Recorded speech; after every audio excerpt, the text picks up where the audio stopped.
Selamat siang, Shalom, kiranya kita dalam lindungan dan pemeliharaan Tuhan. Perkenalkan, saya Widya Aryani MPD dari Prodi Teknik Komputer pada Universitas Sains dan Teknologi Komputer. Saat ini saya mengajar untuk mata kuliah Pendidikan Agama Kristen, Pancasila, Kewarganegaraan, dan Bahasa Indonesia. Adapun pelaksanaan yang saya lakukan, pertemuan pertama saya melaksanakan sistem kontrak perkuliahan yang menjelaskan garis-garis besar mata kuliah sesuai dengan RPS yang saya buat. Metode pembelajaran dan media pembelajaran disesuaikan dengan materi. Saat ini saya menggunakan PowerPoint dan diterapkan melalui metode blended learning, dan selain memakai PowerPoint, saya juga menggunakan media tambahan seperti video di YouTube yang masih berhubungan dengan mata kuliah yang saya ampu. Saat ini saya juga menggunakan modul untuk menjelaskan materi perkuliahan yang saya sampaikan kepada mahasiswa. Selama pengajaran saya juga menggunakan sejumlah aplikasi. Yang pertama WhatsApp yang saya gunakan sebagai media sharing dengan mahasiswa. Aplikasi lain yang saya gunakan adalah aplikasi Siakat yang saya manfaatkan untuk membagi tugas kepada seluruh mahasiswa, sehingga hasil tugas ini menjadi bahan evaluasi dan menjadi hasil perkuliahan yang sesuai untuk dilaksanakan. Dengan demikian, saya bisa mendorong semangat belajar mahasiswa dengan menggunakan banyak media, sehingga mahasiswa memiliki tingkat pemahaman yang baik dan mampu untuk memperoleh nilai yang memuaskan.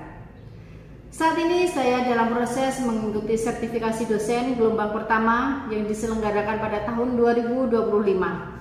Saya akan melakukan penyusunan dokumen pernyataan diri dosen dalam unjuk kerja Tridharma perguruan tinggi.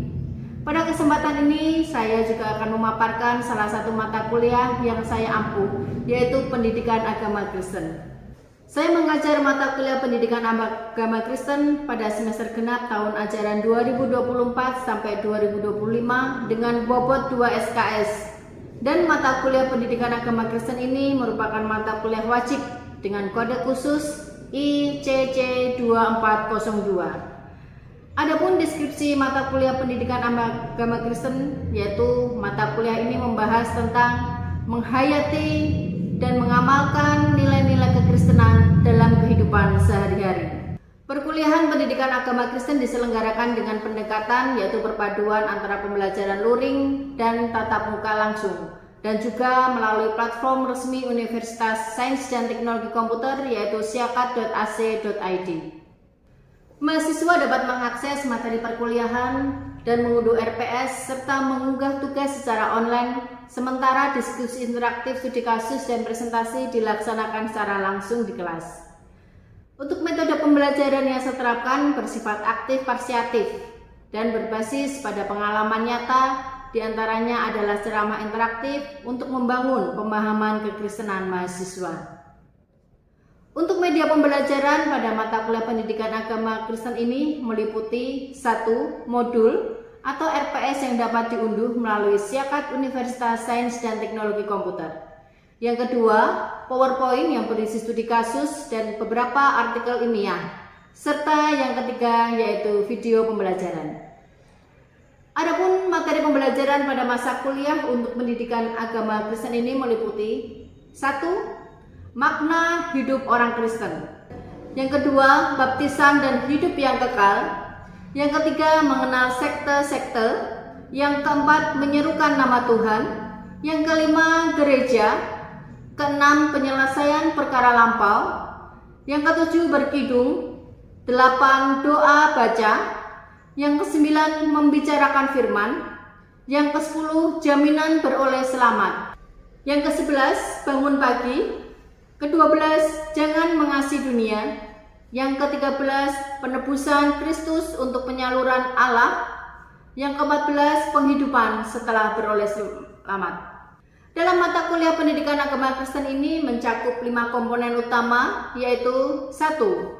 Tugas tengah semester dengan bobot sebesar 25%, ujian akhir semester atau UAS dengan bobot 25%, tugas kelompok dengan bobot sebesar 20%, presentasi proyek sebesar 20%, serta kehadiran dan keaktifan di dalam kelas baik secara verbal maupun dalam diskusi sebesar 10% untuk penilaiannya. Penilaian dilakukan secara objektif berdasarkan indikator seperti ketepatan dan penguasaan materi, partisipasi aktif, serta kemampuan analisis terhadap studi kasus, dan saya juga menggunakan rubrik penilaian yang jelas dan terukur.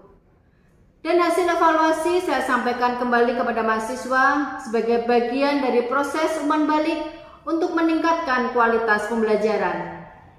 Dengan pendekatan ini, saya berkomitmen untuk menciptakan pembelajaran yang berpusat pada mahasiswa, sekaligus menyiapkan lulusan yang mampu berpikir kritis, adaptif terhadap perubahan, serta siap menghadapi tantangan dunia. Baiklah, untuk tahapan selanjutnya, mari kita simak video pembelajaran mata kuliah Pendidikan Agama Kristen. Oke, shalom. Selamat siang anak-anak semuanya. Kita akan mulai untuk pembelajaran kita kali ini. Di pertemuan kali ini kita akan kita akan mempelajari apa itu baptisan dan hidup yang kekal. Yuk, sebelum kita mulai, kita mau berdoa dulu. Terima kasih Tuhan Yesus, kami berada di tempat ini semua karena kasih karunia-Mu Tuhan. Saat ini Tuhan, kami akan mulai kuliah kembali kami pada siang hari ini. Kiranya Tuhan beri hikmat kepada kami untuk kami bisa meneladani semua karena kasih-Mu. Apa yang Kau berikan kepada kami Tuhan, biarlah Tuhan, dan kami dapat menjadi berkat untuk teman-teman kami semuanya. Terima kasih Tuhan Yesus, di dalam nama Tuhan Yesus kami berdoa dan bersyukur. Haleluya, amin. Terima kasih ya. Ada yang belum sarapan ya? Belum ada. Oke, pada siang hari ini kita akan mengawali pembelajaran kita tentang baptis dan hidup yang kekal. Teman-teman ada yang sudah dibaptis saat ini? Oke, bagi teman-teman yang belum, nanti bisa mempersiapkan diri dan bisa menjalani apa yang Tuhan Yesus katakan. Nah, sekarang kita mau pelajari apa itu makna baptis, ya. Makna baptis, baptisan dalam bahasa Yunani adalah baptizo, yang artinya itu dicelupkan ke dalam air, tertutup oleh air atau tenggelam di dalam air, ya. Teman-teman yang sudah baptis, baptisannya apa? Selam, kebanyakan selam. Berarti masuk yang mana? Tenggelam dalam air. Nah, teman-teman, silahkan kita mau buka pada siang hari ini. Jody, minta tolong Jody buka dalam kitab Markus 16 ayat 16. Silahkan dibacakan. Apa itu isi dari keselamatan? Siapa yang percaya dan dibaptis akan diselamatkan.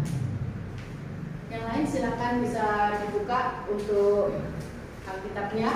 Kita akan pelajari dalam Markus 16 ayat 16. Markus 16 ayat 16. Siapa yang percaya dan dibaptis akan diselamatkan, tetapi siapa yang tidak percaya akan dihukum. Siapa yang dibaptis akan diselamatkan. Teman-teman, berarti dibaptis adalah bagian kedua dari proses keselamatan Allah yang sempurna. Keselamatan yang pertama adalah ketika Tuhan Yesus mati di kayu salib. Tuhan Yesus sudah mewujudkan keselamatan untuk kita. Dan tanda yang kedua adalah di mana kita mau menerima keselamatan itu, yaitu dengan dibaptis. Dibaptis tanpa percaya bisa. Orang kalau tidak percaya, tidak mungkin dia akan mau dibaptis. Itu adalah isian iman yang kosong. Tidak akan ada orang yang tidak percaya tapi mau dibaptis.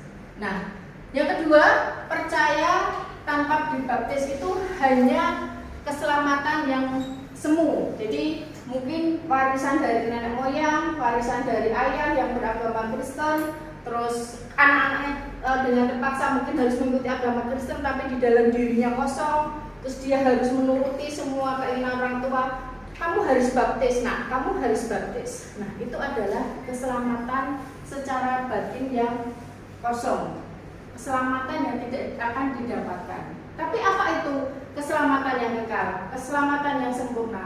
Yaitu keselamatan ketika anak itu percaya dan ketika anak itu mau maju untuk dibaptiskan secara pribadi. Itu adalah keselamatan yang sempurna. Percaya dan dia mau dibaptis. Percaya dan dia mengajukan diri sendiri untuk mau dibaptis. Nah, bagaimana orang bisa percaya?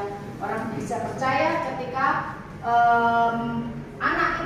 orang itu mengikuti apa yang namanya keselamatan. Jadi anak itu menerima keselamatan itu secara pribadi. Cara mengucap syukurnya bagaimana? Cara mendapatkannya bagaimana? Kita melakukan rutinitas, kita bergereja, kita berpelayanan. Itu bisa meningkatkan iman percaya. Dan baptisan itu simbol di mana ketika kita percaya, kita mau keselamatan yang kekal dan kita maju untuk dibaptis. Karena dengan percaya kita menerima Yesus masuk ke dalam hati kita dan melalui baptis kita masuk ke dalam Yesus Kristus. Makanya baptis itu ada penyelamatan yang kekal. Oke, sampai di sini mungkin ada pertanyaan?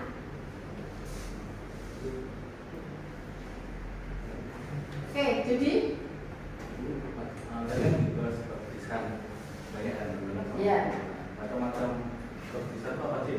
Oke, jadi macam-macam baptisan teman-teman itu ada 3, yaitu baptis percik, baptis tenggelam atau baptis selam, dan baptis curah. Ya, ada 3.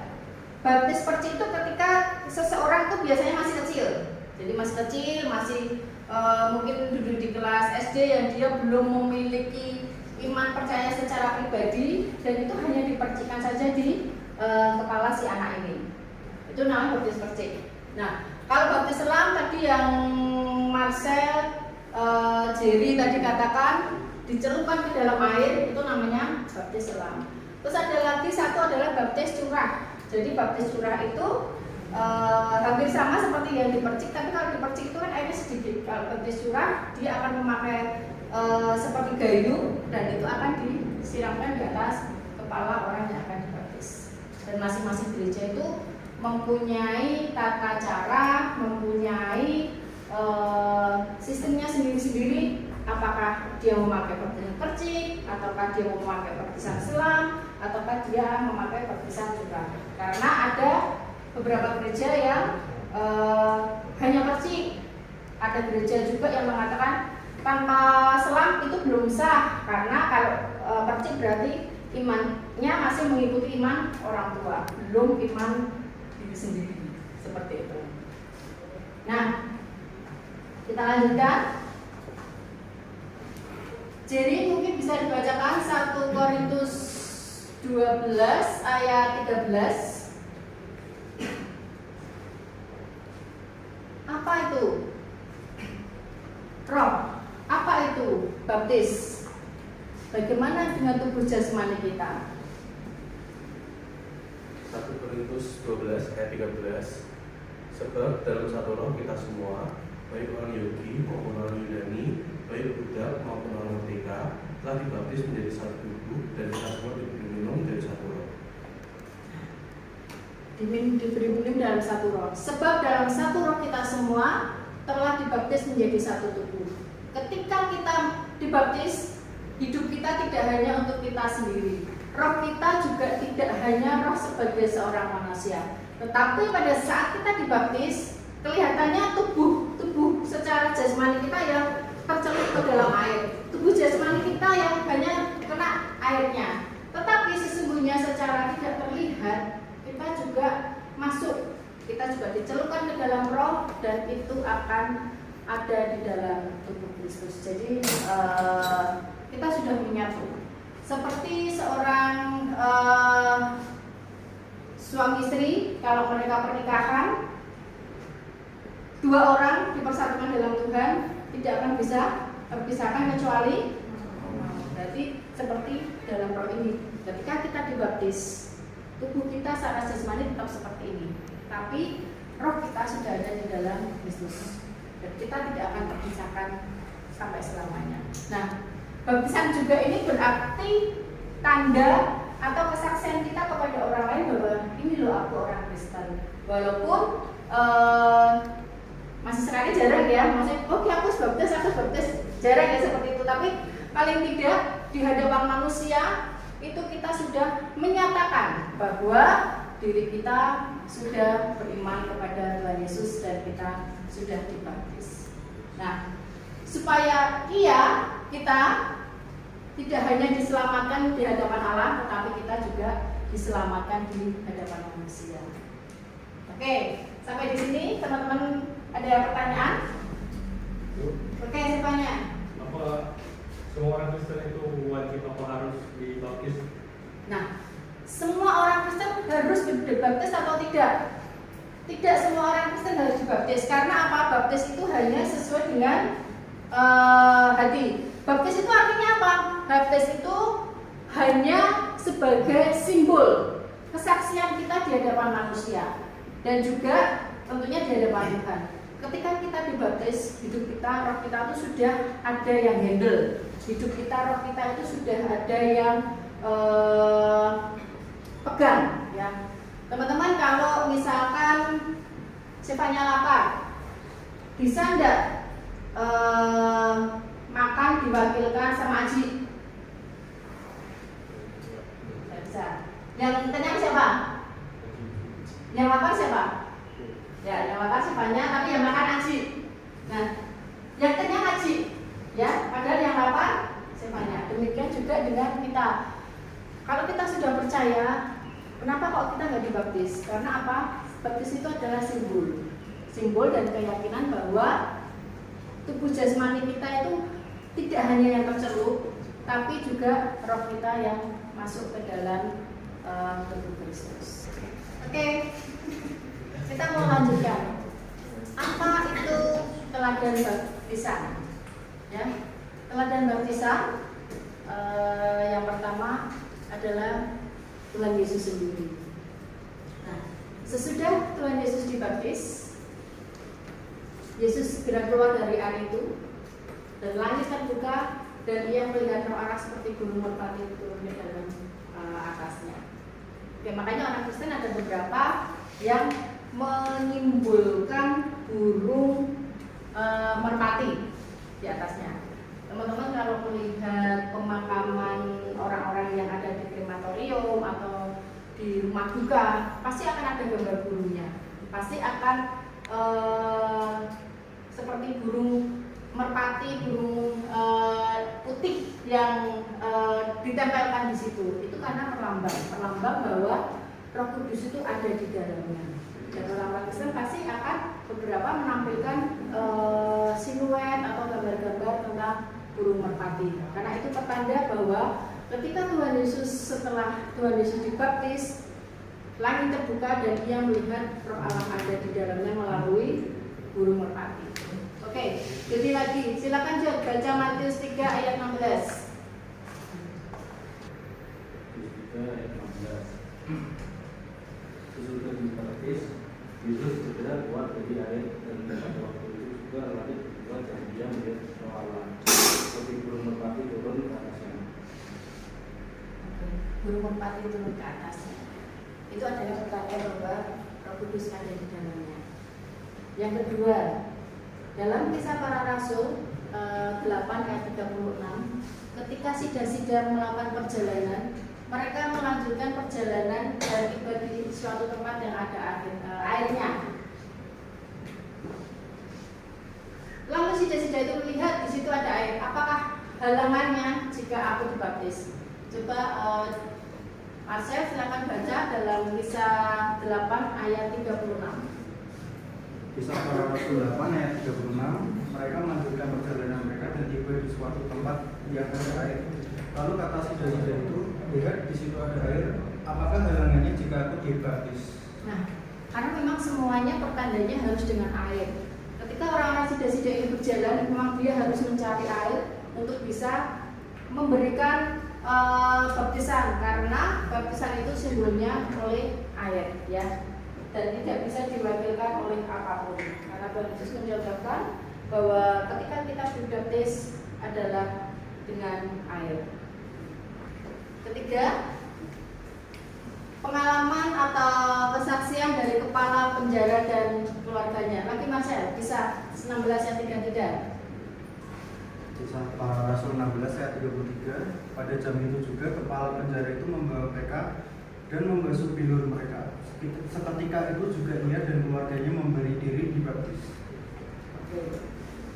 Ketika itu juga kepala penjara membawa keluarganya untuk dibaptis. Jadi ketika Tuhan Yesus sudah memberikan contoh bagaimana Tuhan Yesus hidup dibaptis, bagaimana Tuhan Yesus itu mendapatkan Roh Kudus dari baptisan itu dengan munculnya guru merpati, maka sida-sida dan juga orang-orang pada saat itu melakukan hal yang sama. Nah, apa hasil dari baptisan? Hasil dari baptisan yang pertama adalah suatu langkah yang kita tempuh untuk keluar dari kerajaan iblis dan masuk ke dalam kerajaan Allah. Ketika kita belum dibaptis, hidup kita belum dipegang oleh siapapun. Jadi hidup kita masih di jalan. Hidup kita belum ada yang menghandle. Hidup kita belum ada yang pegang. Kenapa bayi ketika baru lahir, orang tua itu menyerahkan di gereja untuk penyerahan anak? Ada yang tahu? Kenapa? Karena orang tua secara roh tidak akan bisa menjaga, betul? Secara fisik mungkin kalau anak itu panas, anak itu batuk, anak itu sakit apapun bisa dibawa ke dokter. Tapi ketika roh anak itu diganggu, orang tua tidak akan mampu menangani. Nah, itu anak itu biasanya anak-anak kecil yang baru lahir itu di atas jam 6 tidak diperbolehkan keluar. Karena apa? Karena di atas jam 6 katanya anak kecil itu biasanya bisa melihat, bisa merasakan aura-aura yang tidak sepatutnya untuk dilihat, ya. Jadi kalau anak kecil dibawa keluar, ada sebagian yang menangis. Karena apa? Anak itu seperti melihat sesuatu. Nah, makanya orang-orang Jawa biasanya kalau anak kecil jam 6 sore sudah tidak boleh digendong diajak keluar, ya. Itu karena apa? Karena rohnya yang diganggu oleh makhluk-makhluk itu. Nah, yang kedua, melalui kelahiran jasmani kita masuk ke dalam dunia dan kerajaan manusia. Kita manusia, lahir bayi ceprot, gitu ya. Kita masuknya ke dalam dunia ini secara fisik, secara jasmani. Tapi secara roh kita belum tahu anak ini nanti mau jadi apa, rohnya mau dibawa kemana, bagaimana nasibnya, peruntungannya, kita semua belum tahu. Yang kita tahu hanya ada anak lahir ceprot ke dunia terus dikasih nama angel misalkan. Itu secara manusia. Nah, kalau melalui baptisan kita akan masuk ke mana? Kita akan masuk ke dalam kerajaan Allah dan juga ke dalam diri Allah sendiri. Karena apa? Melalui baptisan tersebut nanti kita akan dibentuk karakter kita akan diberikan Roh Kudus yang ada dalam diri kita, dan kita akan masuk ke dalam kerajaan Allah. Oleh karena itu, baptisan adalah satu perkara yang sangat penting bagi kita, karena kita adalah manusia, secara lahiriah, secara duniawi, dan kita perlu masuk ke dalam kerajaan Allah. Teman-teman yang usia sekarang yang belum dibaptis, silakan bisa berkonsultasi dengan gereja, penatua, ataupun majelis di tempat teman-teman semuanya, supaya teman-teman bisa mendapatkan apa sih baptis itu, apa sih pentingnya baptis itu, ya. Nanti teman-teman bisa belajar dari itu semua. Nah, sekarang hasil dari baptisan, yaitu baptisan dapat menyelamatkan manusia dari dunia. Karena apa? Tubuh jasmani kita, roh kita, yang tadinya kita ada di dalam satu dunia, kita akan ikut oleh arus dunia. Tapi kalau kita sudah dibaptis, hidup manusia bukan secara manusia lagi, tapi apa? Tuhan Yesus yang sudah ada dalam diri kita. Dan baptisan juga akan menghasilkan karakter kasih yang menghasilkan pengampunan dosa. Masyarakat sekalian, dalam Kisah 2 ayat 38 bisa dibacakan. Kisah Para Rasul 2 ayat Kisah Para Rasul 2 ayat 38. Jawab Petrus kepada mereka, bertobatlah dan hendaklah kamu masing-masing memberi dirimu dibaptis dalam nama Yesus Kristus untuk pengampunan dosamu. Maka kamu akan menerima karunia Roh Kudus. Nah, karunia Roh Kudus. Ketika kita dibaptis, kita akan menghasilkan pengampunan dosa. Hidup kita akan disucikan. Dan yang terpenting adalah di dalam diri kita ada Roh Kudus. Roh Kudus nanti akan menyelamatkan kita. Roh Kudus itu nanti yang akan menjadi driver dalam kehidupan kita. Kita harus apa, kita mau kemana, arah hidup kita akan di-handle atau di-driver oleh Roh Kudus. Jadi hidup kita bukan kita lagi, roh yang ada di dalam kita bukan kita lagi. Selanjutnya, baptisan berfungsi menyucikan dosa kita. Nah, Kisah 22 ayat 16 lagi, Mas ya.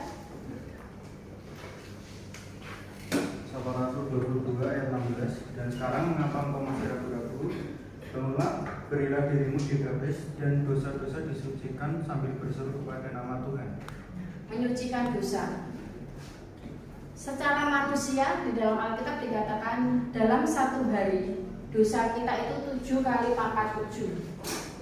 7 kali pangkat 7 itu bukan berarti 7 pangkat 7 berapa? 49. Bukan 49 kali ya, tapi 7 dari akarnya 47 ya. Jadi dosa kita itu tidak terhingga dalam satu hari. Dalam pikiran, dalam pendengaran, mata, hati, itu pasti walaupun kita tidak melakukan dosa, tapi paling tidak pikiran kita mungkin berpikiran yang tidak baik. Sujon, telinga kita pasti akan sesuatu hal yang tidak baik, ya. Mulut kita mungkin secara tidak sengaja mengeluarkan kata-kata yang tidak baik, dan itu tidak kita ketahui.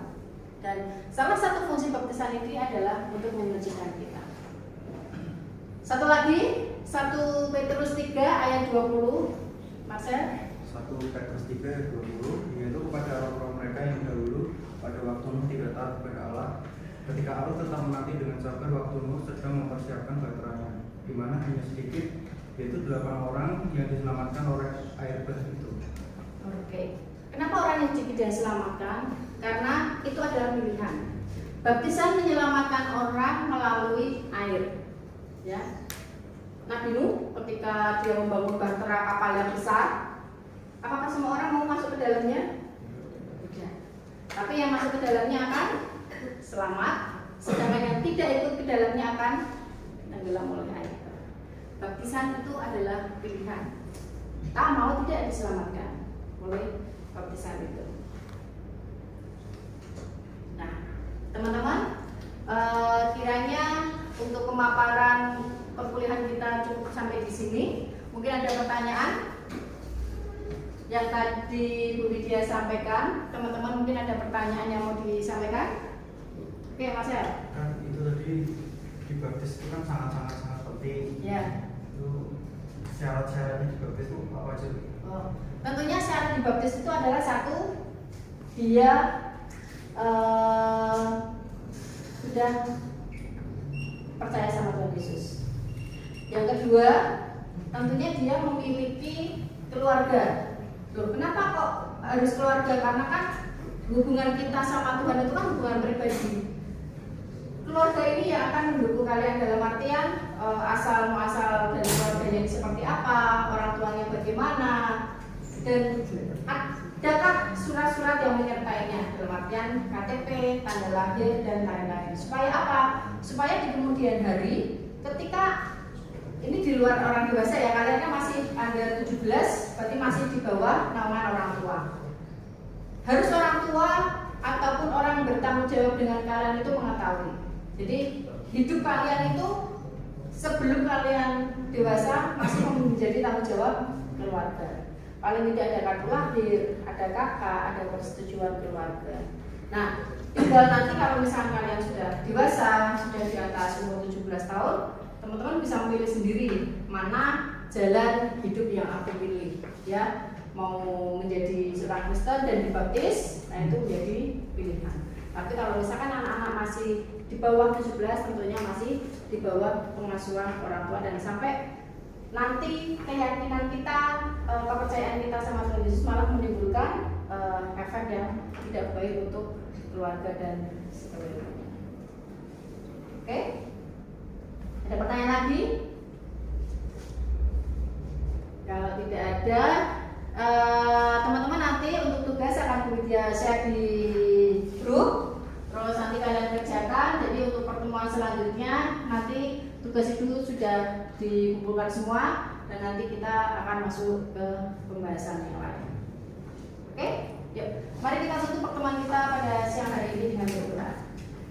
Terima kasih Tuhan Yesus untuk kuliah kami pada siang hari ini Tuhan. Tuhan Yesus sudah menyertai kami. Biarlah Tuhan apa yang kami sampaikan pada siang hari ini Tuhan Yesus berkati dalam hati kami masing-masing, dan biarlah Tuhan Yesus Roh yang bekerja dalam kehidupan kami masing-masing. Kami Tuhan menyerahkan anak-anak dalam tangan-Mu, anak-anak yang mau pulang atau melanjutkan kuliah, biarlah penyertaan Roh Tuhan selalu ada untuk mereka. Terima kasih Tuhan Yesus, hanya di dalam nama Tuhan Yesus kami berdoa dan mengucap syukur. Amin. Oke, terima kasih. Selamat siang teman-teman.